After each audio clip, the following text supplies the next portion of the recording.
Hello, and welcome to this month monthly webinar. My name is Dywon, and today, well, I'll tell you what, we're going to give a couple more minutes for I see some people are still logging in now. So we're going to just wait about another minute or so to get everyone else time to join.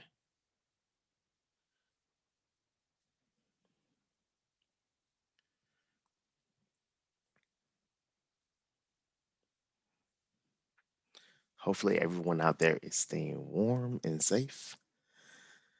I know here in the central part of the Carolinas, we got about anywhere between an inch to 4 inches of snow, which kind of shut us down. If anyone knows, last year, our user conference, we got another 3 inches, and it kind of shut the whole state down. We just not prepared for snow here. So, but Because it is pretty we to don't look have at. driving here. True.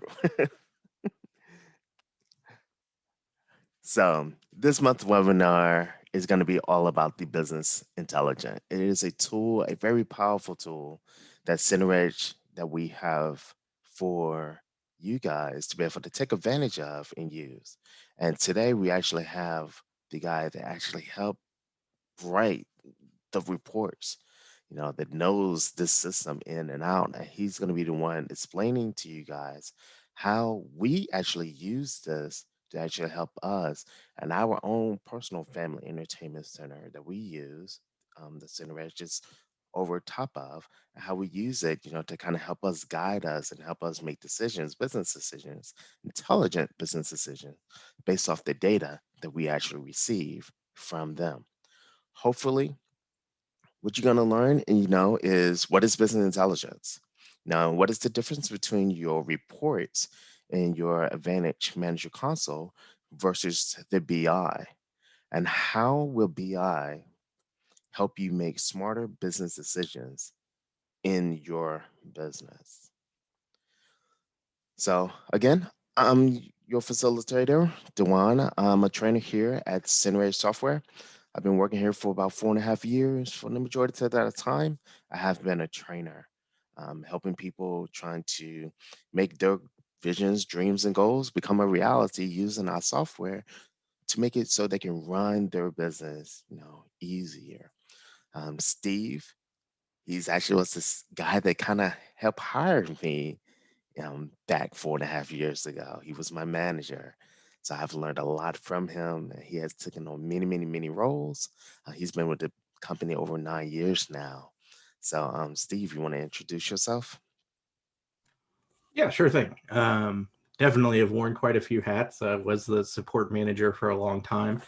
Was a product owner, sort of doing that part time now as well. But my main job over here is on our data science team as a data analyst, and I was involved in basically creating the CenterEdge Business Intelligence tool.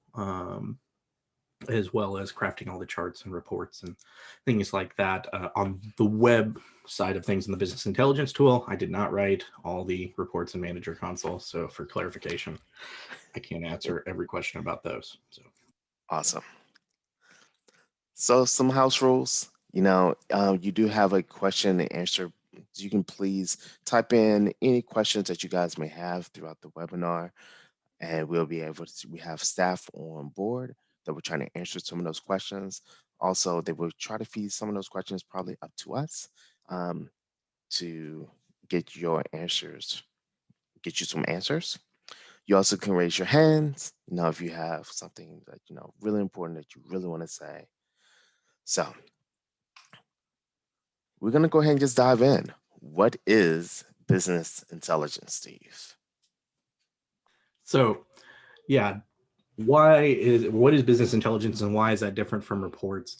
So the quote we've got up here is from John Owen. He says that data is what you need to do analytics, but information is what you need to do business. And you'll see if you go on LinkedIn or anywhere, data is a booming industry, right? Never before in history have we had access to large sets of data like we have today. So what we have to do though is that we have all that raw data, and you can't draw meaningful conclusions from it because it's overwhelming. There's so much of it. That's why there are data miners, data analysts, data scientists, business analysts, data storage experts, data cleaners, etc. There's all kinds of things. Anyone can go and export some data to Excel and determine an average, but how reliable? This is where you have to start taking into account statistical mathematics. If you ever took any of those back in colleges, they can make your head hurt a bit. But how likely is it that when I say on average Saturday, I'm going to hit $5,000 in sales? What I want to know is, what am I going to hit this next Saturday? And that's where you have to start getting into statistical analysis to try and determine, because my average sales could be I sold $10,000 one weekend and $0 the next. That doesn't mean I'm going to hit an average of 5,000 the next weekend, right? So what we want to do with business intelligence is mine that data for you and provide you answers to questions that you may have. So, I promise I'm going to try not to bore anyone with a ton of math in this presentation. There is a little bit, though. And so Okay. we'll move on to the next slide there. So Yeah. specifically, the difference between reports versus the business intelligence tool. And Dywon, do you know how many reports there are in Manager Console?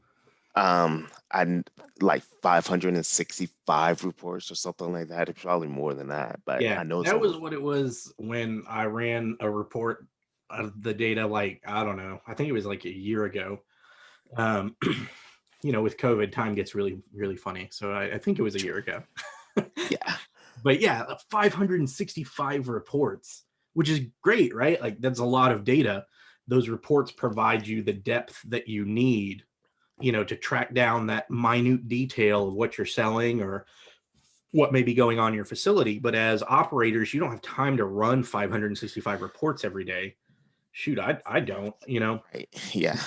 I mean, it's overwhelming as a trainer. I mean, I'm constantly teaching people, yes, we're going to look through them, but, let's pick out the ones that really meaningful to you and let's favorite them because, I mean, 500 reports, that's overwhelming to try to figure out, okay, well, which one I really need to be looking at, and it's hard.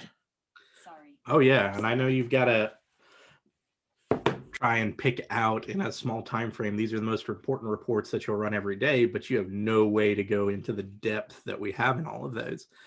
And that's really the difference between business intelligence and reporting, right? Report provides the detailed depth of the data. So think of your reports as, your spreadsheet, right? Like, that's what you're going to export, which is your raw data. What the business intelligence tool, though, is everything that you see on there, we designed to answer a question using data that would be from reports. So typically, if you would want to see your year over year numbers, how I've been doing this year to date, year over year, week over week, month over month, month to month, and my day of week numbers, those are multiple reports that you would have to run. However, with the business intelligence tool, what we wanted to do was create an easy place where you could simply ask the question, how are my sales doing? And look and get at a glance, a summary view of how you're doing as a facility as a whole. Okay. So, I mean, so revenue, I mean, that is one of the biggest things that a lot of people are really looking at the reports.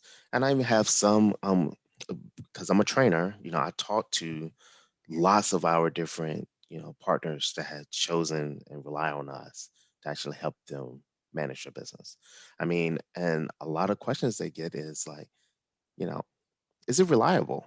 Is this true data? Is this, how do I know that this revenue report, like these reports here, is going to give me the true data that I need? Um, so, like the labor percentage, I think is powerful. But what would you say about these? So the biggest thing is that we don't have a ton of revenue analysis in our reporting. We have all the pieces to do it, right? Mhm. um, Between multiple reports. So what we want to do is try and make that easier on everybody. And what we mean by revenue is I want to get as close as possible to the real number that's my income, right? Like, what did I actually make? answering questions in our facility downstairs. I was working with them, and specifically they wanted to know, you know, on Tuesday evenings, does our skating rink make enough money that we should keep it open? Right. And the answer was yes. We were able to go in and check how much income we had coming in from there. We compared that with our labor cost and our cost of goods sold. The good news is there wasn't a ton of cost of goods sold in the skating rink, right? Because it's mostly rentals of the skates. But Mhm. then after the fact, this was not in the reporting. So we got them that close to the number. They had to still go through and do some costs for maintenance, and then the hard costs you always have to account for too, like the building. But our goal is to be able to get you from the number of sales, right? Which is how much stuff did I actually sell, and versus how much money is actually going into my bank at the end of a day or at the end of the month or end of the year, which is really important for everybody right now. With COVID, it becomes even more important to make sure that we know what parts of our businesses we can staff. I'm actually working through analysis with our facility downstairs now. I was talking with Kim yesterday to start pulling some different reporting so we could determine if it's going to be profitable or not for us to open back up when the state lets us. So Yeah. I mean, and that is really powerful information. I mean, that actually helped for me actually helping downstairs, um, seeing, okay, yes, we are making tons of money in this area where we didn't think a lot of people still even skate these days. I mean, I thought personally, I'm like, you know what, we can close down skating, put something else, laser tag, something, something more exciting. But the numbers actually improve. Skating was actually still very, very popular. And it, there's low cost to it, which was, neat too, right? Like, because it doesn't take a lot of personnel to run skating where it takes more people to work, our diner and bar, right? You have to have yeah, waitresses and people. So the labor costs in there, that's what you were saying earlier when we are talking about labor costs. It's very important. And that was what was one of the really cool things about working on this project was I was able to work with a real facility. It wasn't me sitting behind a desk running numbers for the fun of it. Although I would have loved that. I do love running numbers, but that's not practical. So, I worked a right. lot with our facility downstairs, and basically how a lot of this worked is I said, hey, they would come to me with a question and I would design a report that would help them answer that question. It might not be, they might come to me and say, hey, I need a list of all our labor costs. Okay, well, what's your question you're really trying to answer?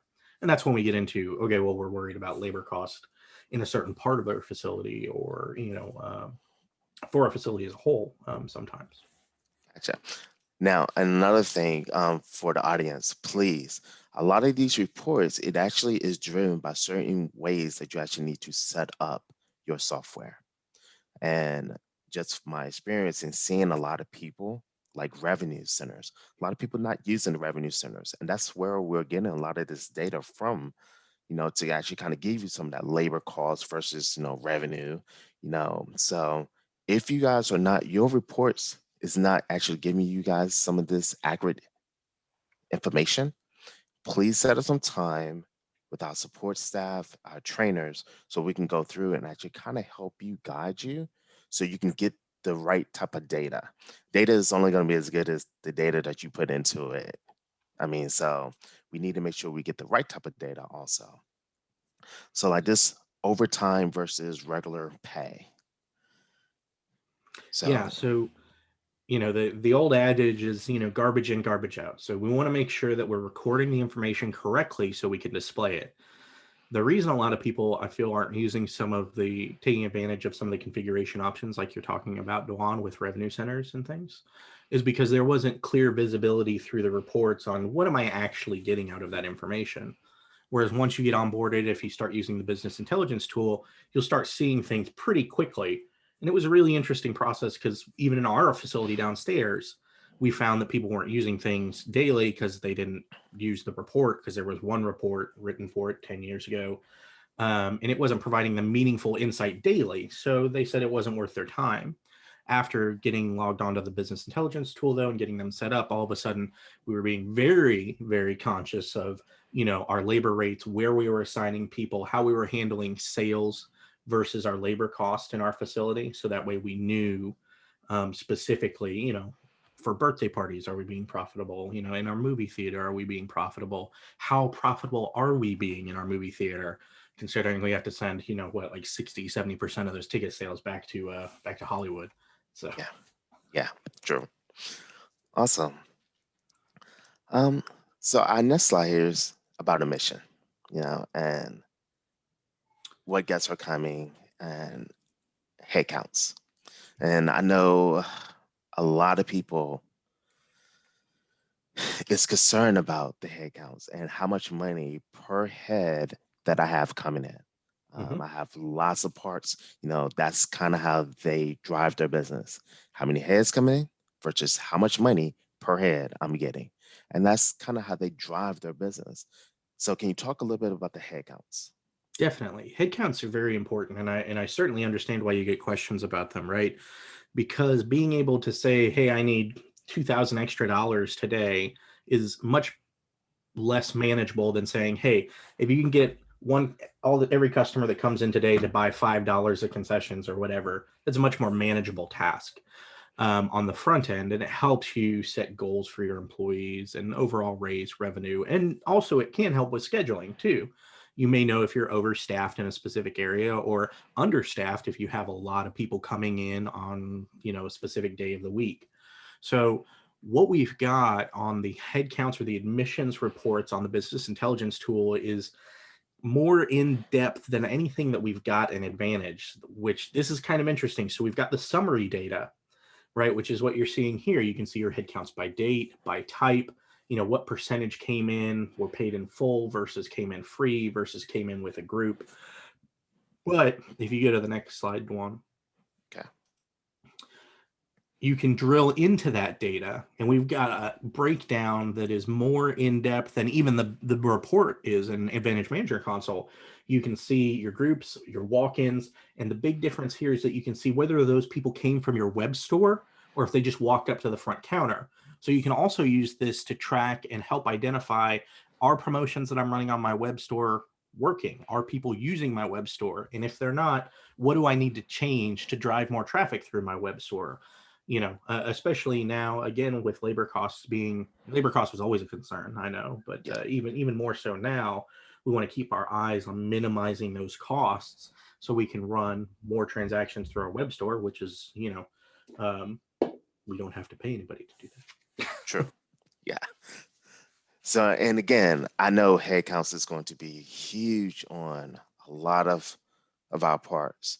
So, what I'm going to ask you guys is if your head count report is not giving you the data, please give it one of us trainers and support so we can go in and actually help you show you how we can assign and make those tickets show up a little bit more accurate head counts for you to actually give you these type of numbers and data that you are looking for to kind of help you drive your business. that. And it's another thing, like we were talking about earlier, that we need to make sure we have configured correctly. Some people had basic headcounts configured, but you're not accounting for every circumstance. We had long discussions with our facility downstairs on what would count as a head count. When would we want to see that number increase? Because we're a general admission facility. you Yeah. know People just walk in the door. So basically we wanted to go ahead and count head count for, we ultimately ended up deciding we wanted to count head count for any attraction use. So if you came in and you bought food at the diner, you're not posting to our head count. Okay. Typically we found most people weren't doing that. They weren't just coming in to eat food in our restaurant. um, they would come in and they would do, they'd go to the arcade or they would go to the movie theater, bowling or skating, and then they would get snacks or food from the diner area. So Okay. that's another thing you want to think through too operationally, is what numbers do I want to have the system take into account for a head count. So that way you know what you're managing to when you start talking about managing to those numbers. Okay. I mean, because I know I have some of my parts. They actually, I mean, they have got really creative with their head counts, like really creative.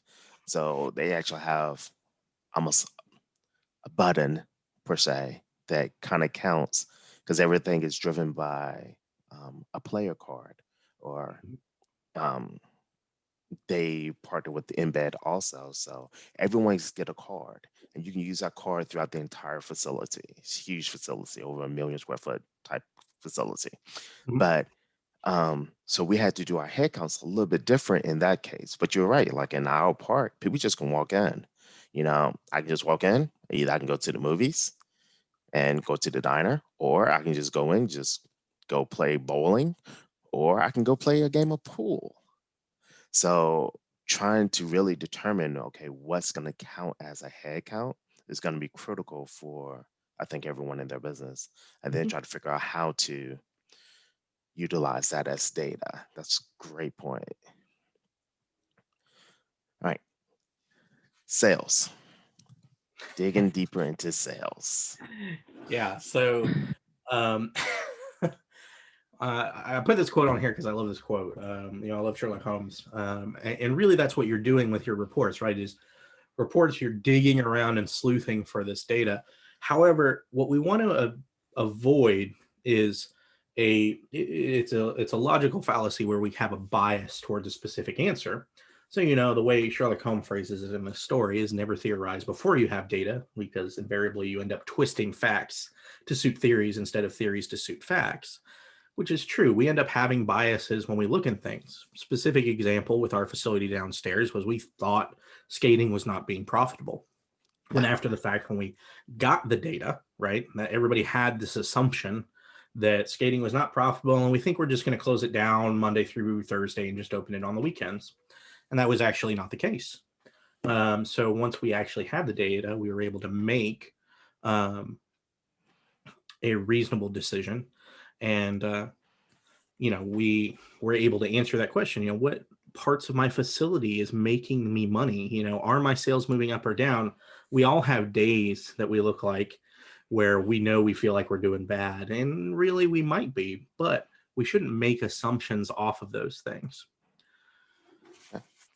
And so these sales, because I have felt some parts. Even me as a trainer, I'm looking at that cluster of dots. It's kind of overwhelming. It gets So confusing. this one, and let me explain how these types of charts work. So Okay. this is a scatter plot, right? And it is a specific type of chart, and it is not meant to give me a detail of what's happening all down there in the bottom left. What I want to identify here are the outliers, or the data points that are way, way out there. So that way I can see what's making me the most money or making me the least amount of money. For example, we're looking at in here the quantity of items sold. So if you look, we've got these color coded. So the diner has a value here, and these numbers aren't real, just Okay. as a disclaimer. So some of them will look weird. But in this specific example, we have this little pink dot on the right-hand side, way over there, almost up to 240,000 items sold. Okay. But Yeah. we're not making any money off of that. So either I've got something configured incorrectly, right? Okay. Yeah. Or, you know, I need to adjust my pricing, right? I want to be able to know that. A good sweet spot that we've got is the one that's highlighted in this picture, which is bowling, right? I've got a high quantity of numbers, but also a high quantity of income coming in from there. So that means that I'm doing pretty good. I've got that set up. You generally want to see a diagonal in these type of charts. If it goes up too near the top towards the left, it means it's making me lots of money, but I'm not selling a lot of them. Okay. And the opposite is on the right. It's selling me a lot, but it's not making me a lot of money. And so this is really just to help check yourself so you can see, do I need to make any changes? If you want to see which categories, a detailed listing of the categories, we have that on the business intelligence tool too. You just scroll down this page a little further and you'll see it. I don't think I have it on the slides to watch, but Okay. there is just a list of my category sales by division. So you can see that here. But what this is visually calling your attention to is maybe I have something wrong. Maybe there's something that I need to address. Or at a glance, I can just look and see what makes me the most money. And you just go for that dot at the top. And in this specific example, it's the movie theater. And you can't see it because, It's it's a yellow. screenshot. Yeah. But yeah, if you hover over it in the business intelligence tool, it tells you what it is. And what Yeah. that actually is movie tickets. So admission tickets to the movie theater is what that is. So Okay. I mean, and you, to be fair, I mean, our diner, once we did find out, I mean, that's when I actually stepped in and started helping the diner with their inventory control. Because we were losing tons of money in the diner. It was very wasteful. And I think your data kind of helped point that out. Then it was allowed us to go in and be able to do what we do. You know, yep, and we it can allowed us to see too that we had, if we had something correctly and configured. So we had some quantity on something. I think it was like the loaded fries or something. And it's not this exact number because again, this data is skewed. yeah. But for a real world example, there was the loaded fries or something that had like, it was basically like an entire frozen bag of French fries or something that was the quantity on them. It was ridiculous. Oh, So what? I didn't seen a lot of those. I can give you an Yeah. example. One I'm working with, I mean, their kids meal chicken tenders. I mean, Mhm. it costs them 600 and some odd dollars to make a kids meal, and that's what the data was actually sending a reporting for a kids meal. No, I mean, so we went through. We kind of had to fix and tweak those adjustments to get those numbers back right. But your data kind of pointed that out, or what we needed to Yep. do to go figure out what's going on. And yeah, I just saw we had a question from David. So he wanted to know if a guest, this was on head counts, if a guest comes in just for arcade, is that counted as a head count as well? In our facility downstairs, yes, we did that. And what we basically did is if somebody buys an item with a new player card on it, then that's the point of sale key that we had marked to post a head count. So it's not 100% accurate, right? Because if somebody comes in and reloads a card through the Right. kiosk, we're not capturing that admission. But we took that into account when we were, determining our numbers. And really, what you want to see in those headcount numbers as well is understanding what counts and what doesn't count, and then measuring the change between those things when you make a change. So if we were offering an arcade promotion, we know, okay, this number is probably a little higher in real life than what we're seeing on this report, but we would expect that number to rise with that promotion. And so in relation to itself, and that's how we knew if we were being successful or not. Awesome. And David, I mean, I understand you guys' business. So I mean, if you like this, you would be a perfect example. Maybe we can get together and actually talk about how to actually set that up so it can better fit you guys type of organizations that you guys have to maybe drill down and get these numbers that you want and need. That's an awesome question. Cool. All right. So next we have receipt information. Sure. So receipt information. If you have ever had any discussion with, well, probably anyone in our ops department or our training department, you've had a discussion about a term called deferred revenue. Um, Oh yeah. most of the time, it makes your head hurt. And typically, what that is that means I took the money for something today, but I don't want the sales to post until a later date. For example, gift card sales or birthday party sales. I want my sales to post on the day that they actually occur so I can balance that against my labor for the day. Pardon me.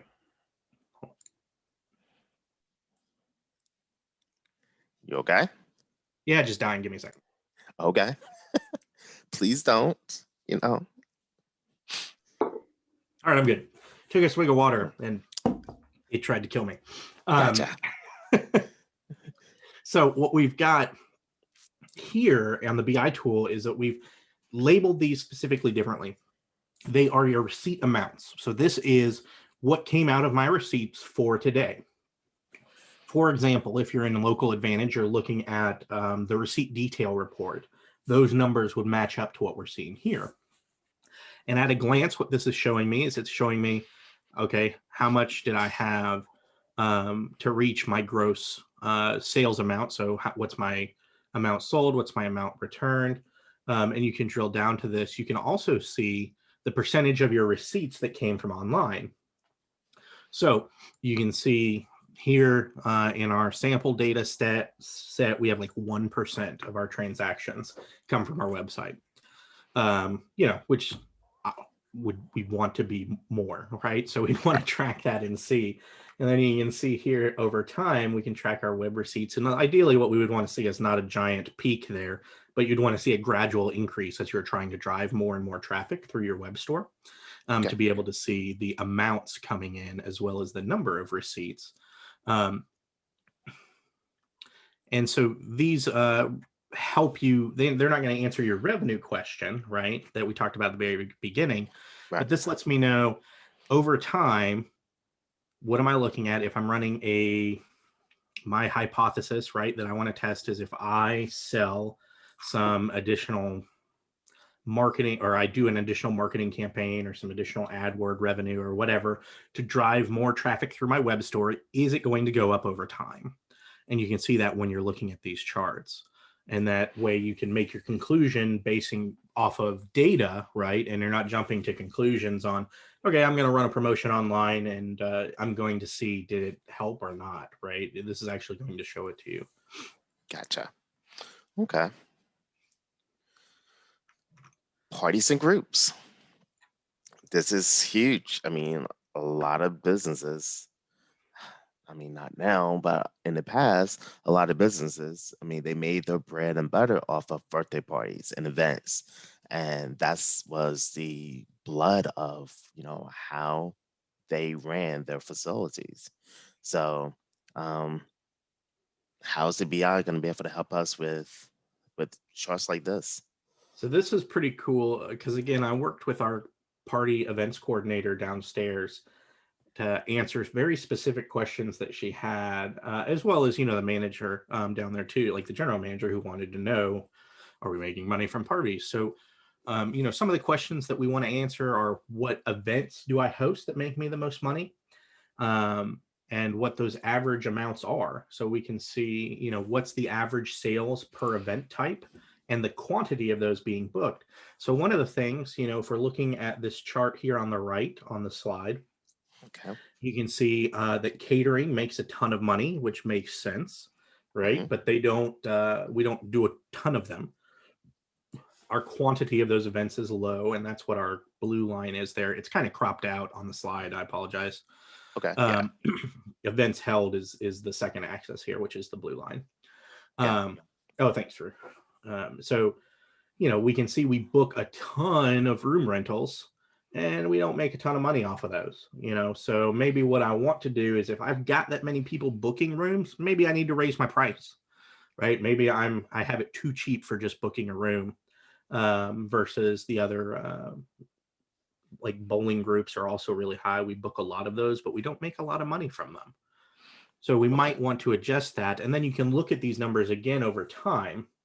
And we have the scatter chart as well, so you can identify, your outliers, right? And I can see over here that I have tons and tons. These blue dots over here are your room rentals. Yeah. Okay. And, that's another way to indicate that I have probably an issue, because they're not making me a ton of money, but I'm selling so many of them. Gotcha. Okay. So we also want to recognize individual employees, and I don't have all of the screenshots on here of the full page, but there's really cool stuff that we've got in here on the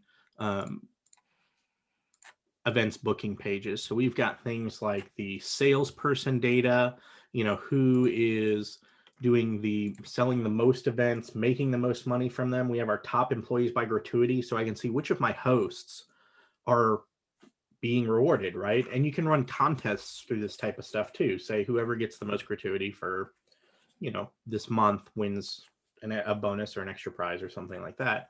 Same with events booked. If you have multiple people booking your events, you can run incentive programs to track those sales over time and see who's going to make the most, or in theory, hopefully make you the most money. Yeah. Oh, go ahead. I know lots of some of my most successful parks They do a lot of that. Matter of fact, they have like this mystery box where they have certain prizes, whoever, you know, books the most events or has the most gratuity because they provided excellent service, then they had a chance for to actually claim a prize out of there. And it may be an Amazon card, it may be PTO, it may be somebody, anything and everything. But they by far also have proven to book some of the most successful parties that I've seen in our software. I mean, so and I believe they utilize this data like that to help drive that. Yeah, and it's, parties are great because they're guaranteed revenue, right? Like you don't have to worry about X number of people coming in for the day. You can kind of plan around them in advance. So you can tell we've got breakdowns on events booked by date, events booked for the previous year. So you can see, or am I having more events this year than I did the year before? Hopefully as we look for our charts in 2021, those will all be true, that I'm having more events this year than I did in 2020. Yeah. But you'll be able to see that on the charts. Oh yeah. All right. You Here's can another. see we even have some per cap numbers on here. So it's again not on this slide, but there's reports for, I can see the average spend per attendee per event, right? Okay. So there's a lot of detailed information on there because that was one of the things that our facility coordinator had, or not facility coordinator, man, our party coordinator was asking about. And one of the other things that you guys can do too, we're calling out here on the top, is we have these filters. So not just the numbers as they're displayed here, but you can drill down and slice into these numbers through a myriad of different ways. So if I want to see just birthday events, because I know I market birthday events differently than I do group events that are, business or corporate events, then I can do that here. I can go and filter and say, okay, I just want to look at my birthday type events. Okay. And you can even filter down by the specific event type.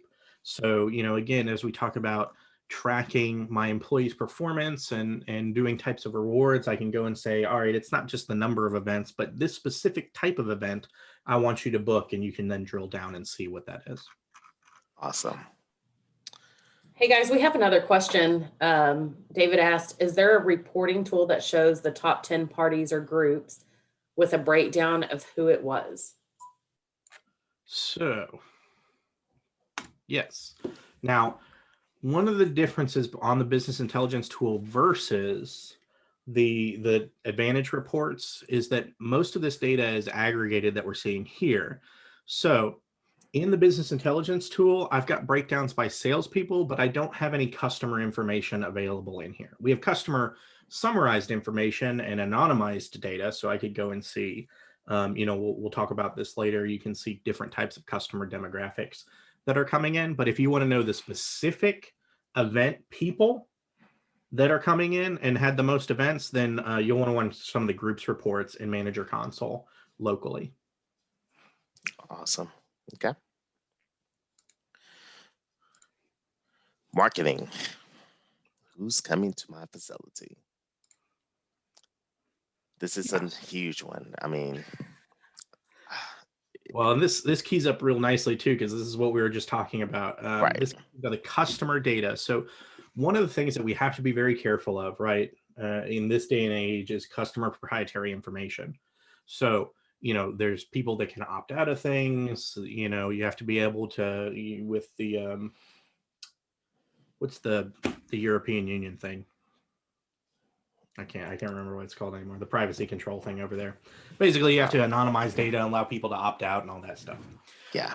So that gets tricky when I'm doing yearly analysis, right? Because I'm not able, if I'm running over a large date range, I want to make sure that the data I'm looking at is correct, which is why the data that we're looking at here is summarized. So we don't have to worry about any of those privacy concerns. Okay. I can still access the raw demographic data and view it here because I'm not passing up those specific customer names. Those, if you need specific customer names, customer contact information, you would pull from a local advantage Manager Console. But what we can see here, right, is that I can see over time my customer visits, how many customer visits came in, and a customer visit versus an admission. Those are two separate things. So I don't want to confuse a whole lot of people, but basically you can only have one admission, or you can have multiple admissions for a single guest, but you can only have one visit per customer. So think of admissions as my, like an attraction count, right? Like you literally walk through the turnstile and it ticks up one. Whereas my Right. customer visit is if I'm selling items and associating a customer with it, they can't come more than one time a day because it's one person. When you're looking at these numbers, which is why they're split out here. What that allows us to do is get a count of whether or not a customer was a new customer or they were a repeat customer. For example, we can see here that we have 77% of our customers were new, 23% were repeat customers over this time frame that we ran this report. And then we can also see a breakdown of the number of visits of our customers. So you can see in 2019, we had more repeat customers than we did in 2018, right? We had more customers come in with 2 visits or 3 or more visits. Okay. We can also break that down by demographic information. So we've got customer visits by gender and age groupings. We got a lot of males over 65 in this data set. I think it was bowling. Bowling. That's what I was going to say. Bowling. Yeah, I mean, again, don't theorize without data. I know that's an assumption I told you not to make earlier, but I'm pretty sure that's what was going on in this report when I read it. I mean, in our facility, I mean, it's still, I don't think we have a whole lot of 65 skating. I mean, out there on the skate floor. I could be wrong, but I don't know. Yeah. So one thing you need to be sure of too, again, back to the old adage, we need to make sure that we're tracking our data correctly. So reach out if you're very interested in this data. We want to talk to one of our trainers, and we want to see how we can make sure your system's configured to capture customer information anytime they're coming in. An admission doesn't require customer information, but a customer visit does. So if I want to know the age of my people coming in, the gender they associate with, are they a new or repeat customer? To answer those questions, you have to make sure you're capturing that information. right. So And things in here, I'm going to get. Question. And yes, so her question is that customer visits are taken from attaching a customer to a transaction. And that is 100% correct. So if you have customers that are using rewards programs or things like that and associating to a receipt, then you're capturing this data already. So let's talk about, people that fill out waivers then. So Yep. if I fill out a waiver to go to your facility, yes. But let's also talk about it from our facility. I don't necessarily have to fill out anything to go to our facility. I don't have to fill out a registration to go bowling. But in order for me to capture this data, they had to be part of our rewards program in order for to actually get that data to know, okay, hey, Grandpa Joe is bowling again because he's used his discount or his rewards program. And that's how we capture that data. Yeah. And so when we capture that transaction, we make sure a customer is associated to it.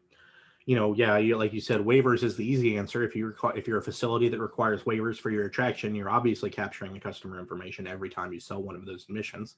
But you want to think about how you can incentivize people to give you their information. Right. Make it not a chore, right? I don't want to be like, hey, can I get your name, phone number? What you want is you want them to be bought in and make sure that they're the one reminding your cashiers, right? Like when I go to the grocery store, I am forever reminded that I have to punch in my wife's phone number to make sure that we get the rewards points stuff for the grocery store and not put it on my account, put it on her account. So that way we get the most, that incentive, but incentivize us. Yeah. Whatever. I can't think of the word. Yeah. I'm incentivized as a consumer to provide that information. So you want to, make that process as easy as possible for rewards, either by identifying people by phone numbers, or you can issue out rewards cards, little key fob deals, things like that. Awesome. And again, the trainers, we're here for you guys to actually help you capture that information, to try to think of ways that will help you in your facility. The customer origin, this is another huge one. But explain how this data is captured, if you don't mind. Sure. So this information is captured similar to a customer visit, right? And if you're entering in their city or where they're from, you can help identify where your customers are coming from. And specifically, the question is, you know, our facility, you know, is in a smaller town. If y'all came out to our conference last year, you saw there's like 2 hotels in our town, and we're not even big enough for a Starbucks. But, you know, 35, 40 minutes up the road and you're in Durham, which is a large town if you've never been out to North Carolina. The Raleigh-Durham area is really big. So what we would want to do is maybe we want to increase our marketing efforts in that direction towards Durham. And then what we can track here is we can see what percentage of customers do we have coming from that area. And then I can track that over time, and I can see my number of visits.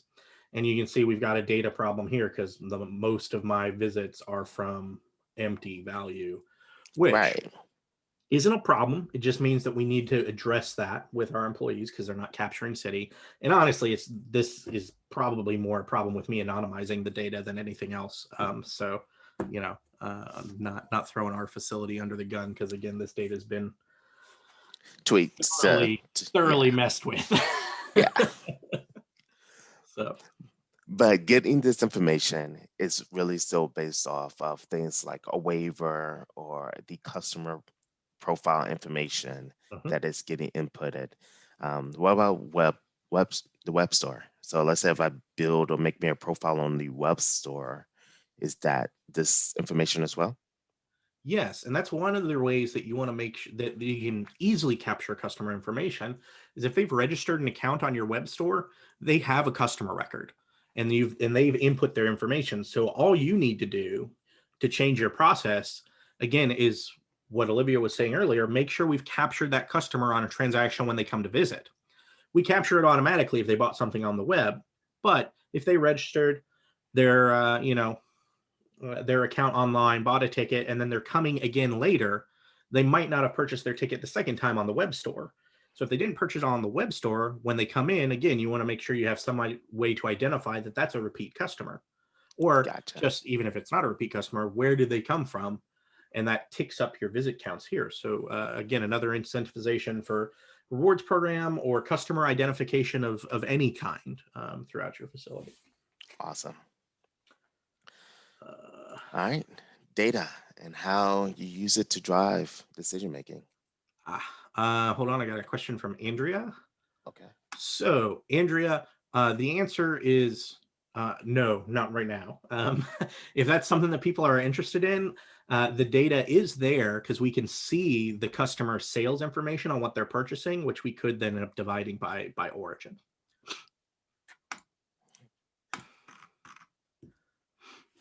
Olivia. Yep. So,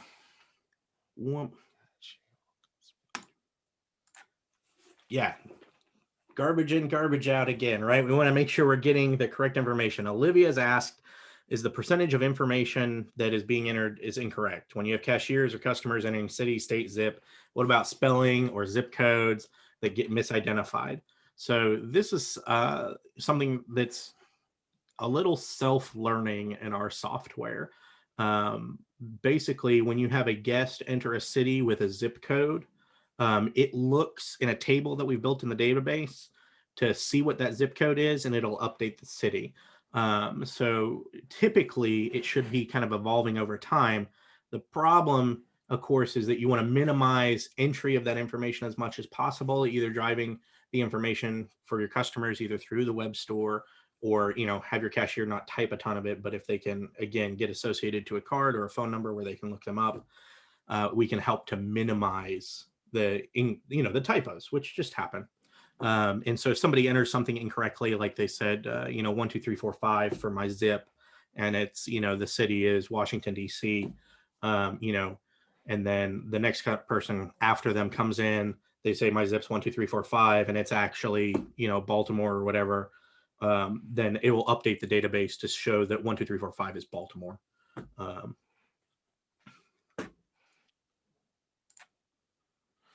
And Olivia's follow-up question is it possible to have a zip code table pre-populated from the USPS database? And the answer is yes, we can. The biggest thing that's tricky about that is making sure it stays up to date, because you basically pay a fee to get a big old dump of the data, versus having like an API call that would do it automatically, which would be cool. And there's other services in that. And as we continue to migrate more of our services to a cloud architecture, we'd be able to facilitate something like that. All right. So data-driven decision-making. The biggest key in all of this with the business intelligence tool that we want you all to be thinking about is it's not just data dumps, right? It's not just exporting this to Excel and looking at something. You know, you have to take into account a cultural change in your facility. You know, data isn't going anywhere, and it is a tool to help you all succeed, right? You know, it's a discipline and truth and coming to understanding of that truth. I want to know what's really happening in my facility. You know, the comic I've got here, I love Nathan Pyle's stuff. It's just hilarious. But, you know, it's funny, right? Because we ask a scientist to predict the future. There's too many dynamic factors, you know. And I literally have a coffee mug with that says this, that sometimes science is so difficult, it makes me sad. And the truth of the matter is that, yes, there are multiple dynamic factors in your business. Every single one of your businesses is different, but that doesn't mean that we can't draw truthful conclusions from them. You know, if you take one thing away from this, remember that when you're using your data from a report or from the BI tool, don't form a conclusion before you have all the data available to you, right? And if you remember that you can use, you know, if you remember that, then you can use the business intelligence tool and these reports to kind of help drive your business to success, right? I can minimize my waste. I can increase my sales. I can, you know, track employee theft even. We've got reporting options available on that for tracking down, you know, till overshorts was a big one that we used in our facility. Yep. You know, somebody was short like $10. We went on the BI tool, punched in their name, punched in the last 12 months. And we wanted to see if there was a habitual problem of their till being off. There wasn't. It was an honest mistake. But we know that now, you know, whereas if I went in and punched in and this person was, you know, their till was short, you know, every other week, then we would have had a different conversation with that individual. But we didn't form a conclusion first. We went to the data, saw what it told us, and then made our conclusion from there. Awesome. Questions? So, Steve, I do want to say thank you for doing this particular webinar with me. Again, you are our data expert. You understand this data in ways that, you know, I don't know if I could actually explain it the exact same way that you have to make it as clear as, you know, you have done. So thank you for that. Yeah, no problem. To Go ahead. Yeah, go ahead. Now, we're going to say, you know, all everyone out there, you can always get more information also through our help center. We have tons of links and videos. This webinar is also going to be in the videos, so you'll be able to go back, revisit this, and hopefully get, you know, answered, you know, through our help center. And then engage in our community board. You know, we have a community board where you can go in and you can actually talk to other people, other facilities, and hopefully, you know, try to drum up those different type of conversations that people are having. I know a big one this year is going to be reopening. So what are you doing, you know, to help kind of reopen? You know, what are some of the things? So the community board is out there for you guys actually, you know, to talk and, you know, put those ideas out there. Again, we are here for you guys. You can always reach out to our support staff and you can call them and set up a training with us as trainers. And we'll be able to help you make sure that your head count is actually hitting a head count correctly. You know, maybe we can come up and strategize and come up with a way that we can actually capture more of your customer data so it can actually, you know, provide you that better data. You know, like Steve said, garbage in, garbage out, but we wanted to go ahead and put good stuff in so we can get all the good stuff out of the data to actually help you guys be able to run your business more successfully. Um, so, I mean, Lila, we got another question. Yeah, looks like David wants to know how per cap numbers are generated.